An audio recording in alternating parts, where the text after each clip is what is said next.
Kinumpirma po ng Bureau of Animal Industry o BAI ang unang kaso ng quarry o Q fever disease sa Pilipinas mula sa mga samples na kinuha sa mga kambing na nanggaling mula sa Estados Unidos.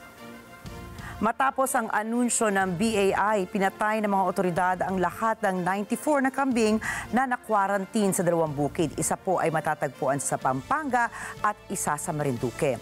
Ayon kay Agriculture Assistant Secretary Arnel de Mesa, ito ay upang maiwasan ang posibleng pagkalat ng Q fever. Kasalukuyan ding iniimbestigahan kung nagkaroon ng kapabayaan ang nag-import ng mga kambing. Ayon sa Department of Agriculture o DA, ang sakit na ito ay maaaring maging seryosong banta sa lokal na industriya ng ating agrikultura. Ang Q fever ay maaaring makaapekto sa maraming uri ng domesticated at maging wild animals kagaya po ng mga aso, pusa, mga daga, reptiles at mga ibon. Subalit, ang mga ruminants lalo na at katulad ng mga baka, kambing at tupa ang pinakamadalas na ma-infect. Subalit higit pa sa mga hayop, sinabi ni Assistant Secretary de Mesa na ang sakit na ito ay maaaring maipasa na ngayon sa ibang tao. Ang Q fever ay sanhi ng bakterya na Coxiella burnetii. Unang natuklasan ng pathogen ng Q fever noong taong 1937 nang isang isolated na bacterium ay natagpuan mula sa isang butcher sa Australia. Karaniwan itong mild zoonotic disease na matatagpuan sa mga hayop. Ibig pong sabihin niyan, maaari itong maipasa mula sa hayop patungo sa tao. At ayon po sa US Center for Disease Control o CDC, ang mga tao ay maaaring mahawa sa ilang pamamaraan. Isa po rito ay sa pamamagitan ng paghinga ng alikabok na kontaminado ng dumi, ihi, gatas at iba't ibang mga produkto ng mga infected na hayop. Posible rin makuha ang sakit na ito kapag kinagat ng infected na garapata o sa isang blood transfusion ng isang infected na tao. Sinabi naman ni Philippine College of Physicians President Ron Jean Solante na bihira ang human-to-human transmission ng Q fever. Idagdag niya na kahit walang antibiotics, maaari itong mawala na mag-isa.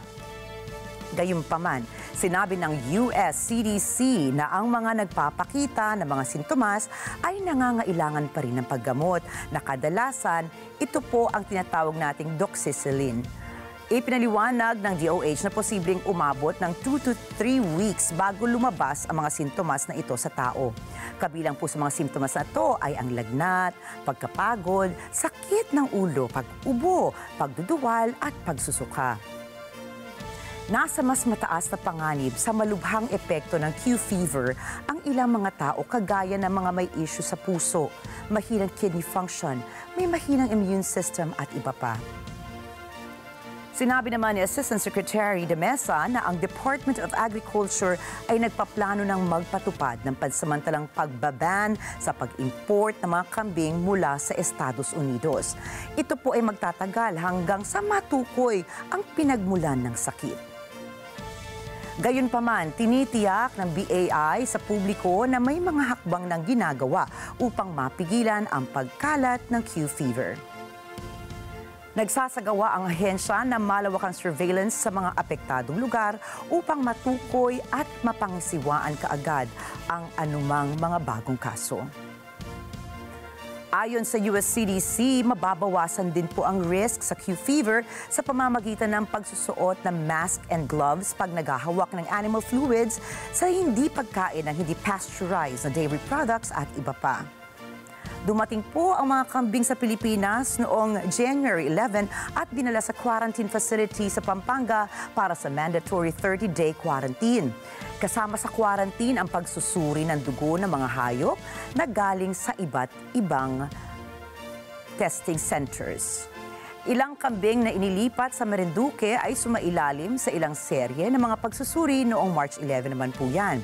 At ang unang confirmatory test ay lumabas noong Hunyo 19, sinundan ng katulad na resulta para sa final confirmatory test noong June 20.